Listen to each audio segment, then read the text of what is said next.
Hi friends, welcome to ஜெனோ ஜெமிகா tasty சமையல். இன்றைக்கி நம்ம வந்து சவ் பொரியல் தான் வந்து பார்க்க போகிறோம். அது எப்படி செய்கிறதுன்னு பார்க்கலாம் வாங்க. அதுக்கு வந்து அடுப்பில் வந்து ஒரு கடாயில் வந்து ஒரு 2 டீஸ்பூன் வந்து எண்ணெய் ஊற்றிக்கோங்க. எண்ணெய் ஹீட் ஆனதுக்கப்புறம் அதில் வந்து ஒரு அரை டீஸ்பூன் வந்து கடுகுளுந்த பருப்பு, ஒரு அரை டீஸ்பூன் வந்து கடலப்பருப்பும் ஆட் பண்ணிக்கோங்க. அது நல்லா வந்து பொரியணும். பொரிஞ்சதுக்கப்புறம் அடுத்து இதில் வந்து நம்ம வந்து ஒரு கொத்து கருவேப்பிலையை வந்து ஆட் பண்ணிக்கலாம்.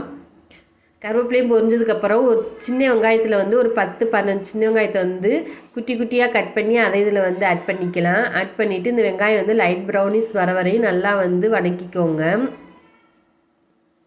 உங்கள்கிட்ட சின்ன வெங்காயம் இல்லைன்னா பெரிய வெங்காயத்தில் கூட ஒரு வெங்காயம் வந்து ஆட் பண்ணிக்கலாம்.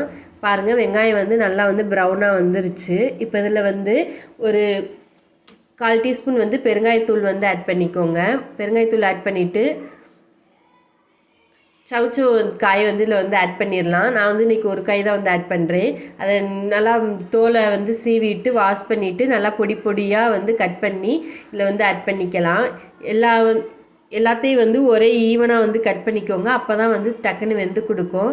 நல்லா சின்ன சின்னதாக பொடிசாக கட் பண்ணிட்டிங்கன்னா சீக்கிரம் வெந்துடும். இப்போ இதில் வந்து ஒரு 1/4 டீஸ்பூன் மஞ்சத்தூளும் ஒரு அரை டீஸ்பூன் வந்து உப்பும் சேர்த்துக்கோங்க. சேர்த்துட்டு இதை நல்லா வந்து இந்த எண்ணெயிலே வந்து ஒரு 5-6 நிமிஷம் வந்து நல்லா வதக்கிக்கோங்க. நம்ம வதக்கிறதுலே வந்து காய் வந்து காவாசி வந்து வெந்துடும். இந்த எண்ணெயிலே வந்து 5-6 நிமிஷம் வந்து நல்லா வந்து வதக்கி எடுத்துக்கோங்க. பாருங்கள், நம்ம வந்து நல்லா 5 நிமிஷம் வந்து நல்லா காய் வந்து வெந்துக்கிட்டு இருக்குது. அடுப்பு வந்து லோ ஃப்ளேமில் தான் வச்சுக்கணும்.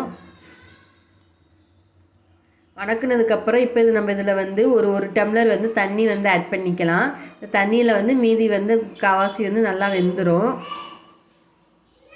இப்போ இங்கே காய் வந்து வெந்துக்கிட்டு இருக்கட்டும். நம்ம அதுக்குள்ளே இதுக்கு போய் நம்ம வந்து தேங்காய் வந்து அரைச்சிட்டு வந்துடலாம். இதுக்கு வந்து நான் மிக்ஸி ஜாரில் வந்து ஒரு 3-4 பல் வந்து தேங்காய் வந்து போட்டிருக்கேன். அதோடு நம்ம வந்து ஒரு அரை டீஸ்பூன் வந்து சீரகம் வந்து ஆட் பண்ணிக்கலாம்.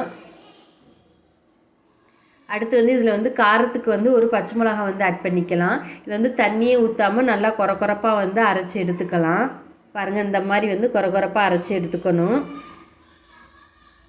காய் வந்து இங்கே வந்து 3/4 தான் வந்து வெந்துருச்சு. லைட்டாக தண்ணி இருக்குது.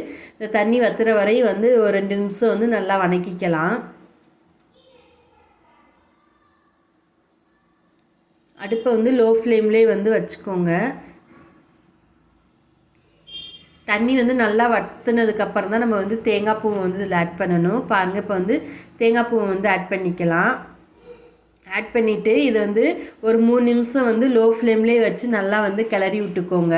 அப்போ தான் அதில் உள்ள அந்த காரம் இதெல்லாம் வந்து நம்மளுக்கு வந்து அந்த காயில் இறங்கும். நம்ம போட்டிருக்க பச்சை மிளகா காரம்லாம். இப்போ நம்மளுக்கு பாருங்கள், சவ் கூட்டு வந்து ரெடி ஆயிடுச்சு. இப்போ இந்த ஸ்டவ்வை வந்து ஆஃப் பண்ணிக்கலாம். பாருங்கள், சூடான சுவையான சவ் பொரியல் வந்து ரெடி ஆயிடுச்சு. கண்டிப்பாக வந்து இந்த வெயில் காலத்தில் வாரத்துக்கு ஒரு தடவை இந்த மாதிரி சேர்த்துக்கோங்க, ரொம்ப நல்லது. இப்போ தான் எங்கள் சேனல் ஃபஸ்ட் டைம் பார்க்குறீங்க அப்படின்னா ஜெனோ ஜெமிகா டேஸ்டி சமையலை சப்ஸ்கிரைப் பண்ணிக்கோங்க. லைக் பண்ணுங்கள், ஷேர் பண்ணுங்கள், கமெண்ட் பண்ணுங்கள். தேங்க்யூ.